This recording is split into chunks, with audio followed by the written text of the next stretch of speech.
The world of secrecy is a fragile thing.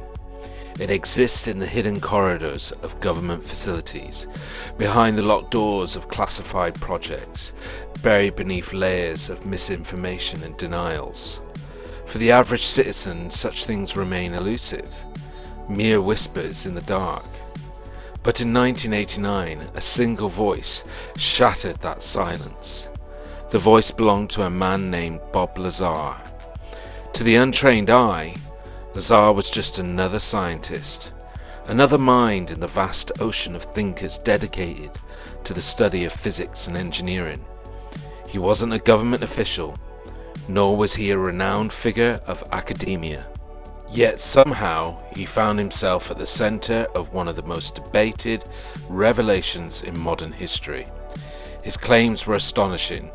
Secret facilities near Area 51, alien spacecraft hidden away in underground laboratories, propulsion systems that defied the laws of physics.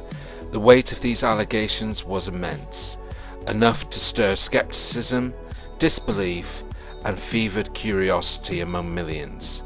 For some, Lazar is a prophet, a man who risked his career, reputation, and safety to expose hidden truths about extraterrestrial technology.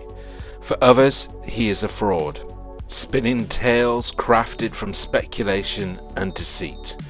The reality, as with most great mysteries, remains an enigma. This story is not just about Bob Lazar.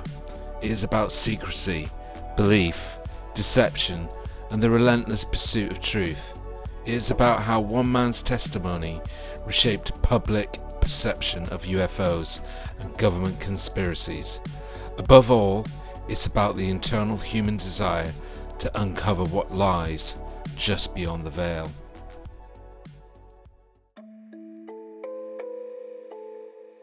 Long before his name became synonymous with UFOs and government secrecy, Bob Lazar was simply another inquisitive mind, captivated by science and technology. Born on January 26, 1959 in Coral Gables, Florida, his formative years set the stage for the life that he would later lead, one marked by curiosity, ambition, and controversy. Lazar had a fascination with propulsion systems and engineering from an early age. He wasn't just the type to take things apart, he was the type to understand how they worked and think about improving them. His passion for technology soon led him to California, where he pursued education in physics and engineering. Though records of his academic journey have been disputed, Lazar has claimed ties to both the Massachusetts Institute of Technology, MIT, and California Institute of Technology, Caltech, institutions known for producing some of the greatest scientific minds in history. During his early years, Lazar developed a reputation as an unconventional thinker. He wasn't content merely studying theories, he wanted to apply them in ways that pushed the boundaries of possibilities. It was this mindset that would later bring him to the edges of secrecy, into places he could never have imagined.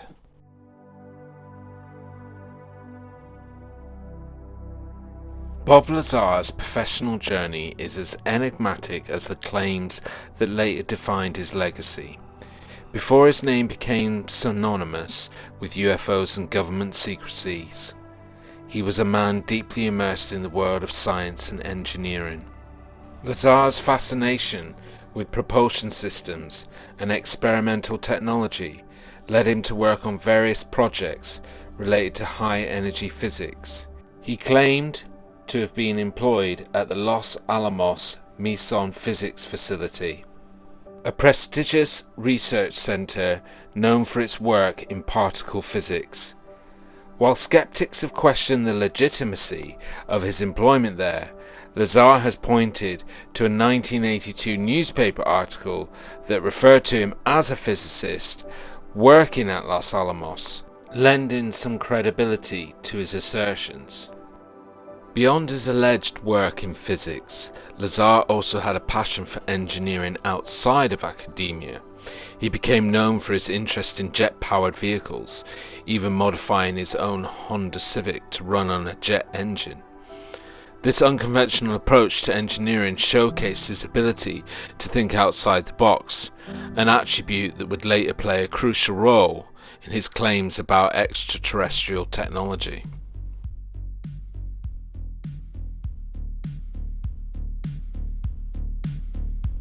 Lazar's career took a dramatic turn when he claimed to have been recruited for a highly classified government project.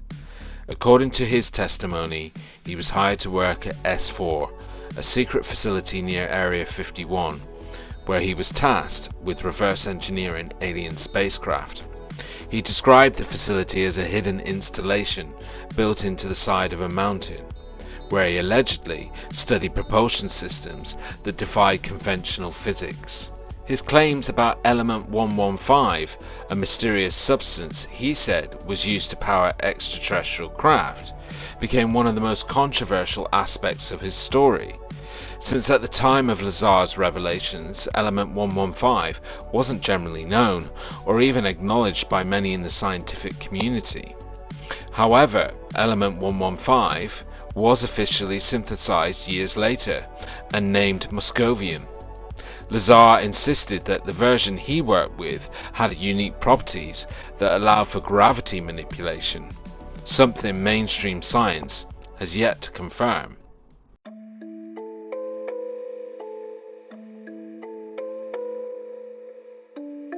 Bob Lazar's claims about S4, a secret installation near Area 51, remain some of the most controversial in UFO history.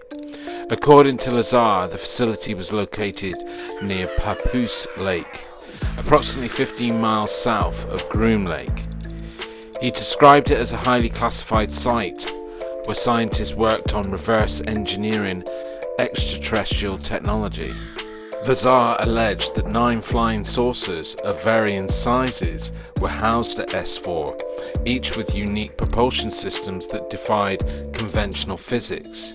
His primary focus was on understanding the gravity-based propulsion systems, which he claimed was powered by element 115, a substance, again, unknown to mainstream science at the time. Lazar described the propulsion system as utilizing gravity waves, allowing the craft to move without traditional fuel or aerodynamics.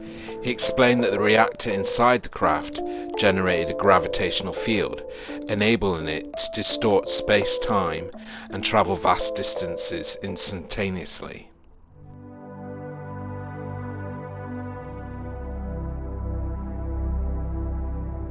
In 1989, Lazar decided to reveal his experiences at S4 in an interview with George Knapp, a journalist investigating the UFO phenomena.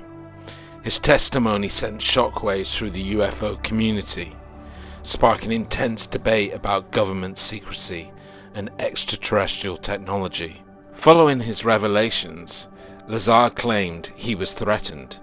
His aforementioned educational records were erased, and his credibility was systematically undermined. Skeptics have continued to use the erased education and employment records as inconsistencies to discredit his background, while believers and supporters argued that his knowledge of classified locations and propulsion concepts was too detailed to be fabricated. Bob Lazar's revelations sent shockwaves through the UFO community and beyond. His claims about S4 and reverse engineering alien spacecraft ignited intense debate, leading to both widespread fascination and deep skepticism. Despite the skepticism, Lazar maintained a loyal following. Many UFO enthusiasts and conspiracy theorists viewed him as a whistleblower, believing his story aligned with other reports of government secrecy regarding extraterrestrial technology. However, critics pointed to the repetitive phrasing in his interviews, suggesting that his story was carefully crafted rather than a genuine recollection of events. Some argued that his lack of verifiable evidence made his claims difficult to accept as fact. Following his public disclosures, Lazar largely retreated from the spotlight. He founded United Nuclear Scientific Equipment and Supplies, a company specializing in scientific materials, but he remained cautious about discussing his past. His story has inspired numerous documentaries, books, and investigations, including the Netflix documentary Bob Lazar, Area 51 and Flying Saucers, which reignited interest in his claims. Despite skepticism, Lazar's influence remained strong. Whether Bob Lazar was telling the truth or fabricating an elaborate hoax, his story has undeniably shaped the conversation around extraterrestrial technology and government secrecy. His legacy continues to spark debate, leaving the world to wonder, was he a visionary revealing hidden truths, or simply a man caught in the web of conspiracy? Will we ever know the truth of Bob Lazar, or will he and the truth forever remain an enigma? Please comment, do you think Bob Lazar was a prophet or a fraud? Thanks for watching.